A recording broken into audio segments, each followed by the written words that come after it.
Governor साहब से बात किया, उनके इस्तीफा का भिजवा दिया, स्वीकार किए, बाहर थे लेकिन फिर भी स्वीकार किए और तुरंत हम जो नया मंत्री बना उनका भी उसी दिन 13 को ही भेज दिए, तो उनका आ गया और वो चूँकि बाहर थे तो आज के बारे में मुख्यमंत्री। नमस्कार, मैं हूं आशुतोष और आप देख रहे हैं देश का गौरव।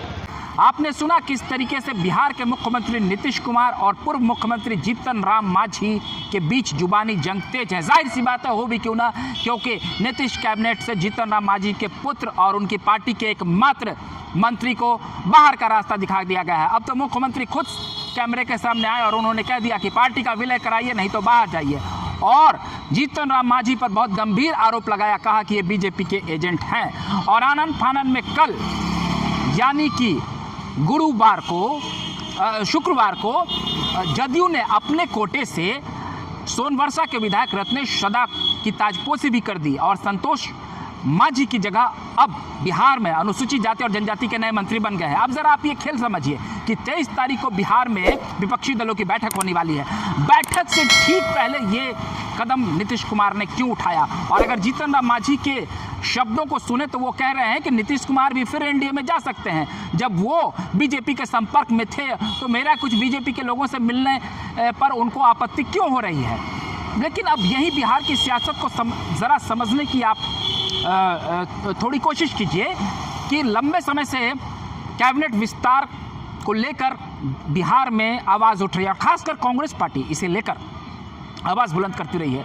तो क्या मुख्यमंत्री नीतीश कुमार कांग्रेस पार्टी को उसकी हैसियत दिखाना चाहते हैं? क्या कहीं ना कहीं उन्हें लग रहा है कि विपक्षी एकता की इस बैठक में उन्हें प्रमोट नहीं किया जाएगा, या उन्हें ऐसा डर सताने लगा है कि कांग्रेस की अगुवाई में जो देश भर में यह गठबंधन बनेगा उसमें उनकी जो स्थिति या परिस्थिति बनने वाली है वो बहुत अच्छी नहीं बनने वाली है? क्योंकि फिलहाल जदयू के पास 16 सांसद है और यदि इस बार गठबंधन के आश्रय वो चुनाव लड़ेंगे तो जाहिर सी बात है कि इतने सांसद उन्हें दोबारा जीत कर उनके पार्टी के आएंगे या ना आएंगे, ये बहुत बड़ा सवाल है। क्योंकि राजद भी है और जदयू भी है और बिहार में कांग्रेस भी अच्छी खासी सीट चाहेगी और वाम दल भी है। ऐसे में जीतन राम मांझी तो बाहर चले गए। लेकिन एक बात आप समझ लीजिए कि राजद कोटे से 2 मंत्री को हटाया गया था। एक कार्तिकेय कुमार, किसी कारण से उन पर विवाद गहराया और उन्हें इस्तीफा देना पड़ा। तो वहीं सुधाकर सिंह जो कृषि मंत्री थे वो भी राजद कोटे से थे, उन्हें भी मंत्रिमंडल से बाहर का रास्ता दिखा दिया गया। अब आप बात सुन लीजिए कांग्रेस की। कांग्रेस अपनी सीटों के आधार पर 2 मंत्री पद की और मांग करती रही है, लेकिन इन लोगों में से किसी को मंत्री पद नहीं दिया गया। और संतोष मांझी वो हम पार्टी से थे, वो एक अलग पार्टी थी, लेकिन नीतीश कुमार मुख्यमंत्री ने अपने पार्टी के एक विधायक को मंत्री बना दिया और कैबिनेट विस्तार में केवल एक मंत्री बना। ऐसा क्यों हुआ?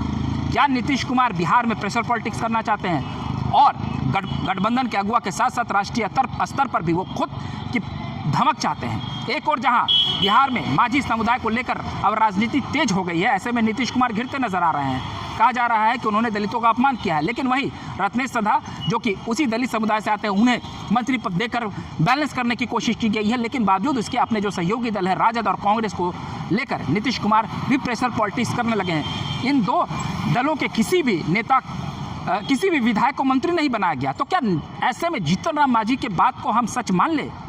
क्या वाकई नीतीश कुमार का मन डोल रहा है और वो एनडीए में जाने का कोई स्वप्न देख रहे हैं? ये एक बहुत बड़ा सवाल है। क्या नीतीश कुमार, मुख्यमंत्री नीतीश कुमार ने ही जीतन राम मांझी को पहले भेज दिया और वो वापस आ जाएंगे? क्योंकि मंत्रिमंडल विस्तार में आकर राजद और कांग्रेस के लोगों को क्यों नहीं शामिल किया गया और उन्हें क्यों नहीं बनाया गया?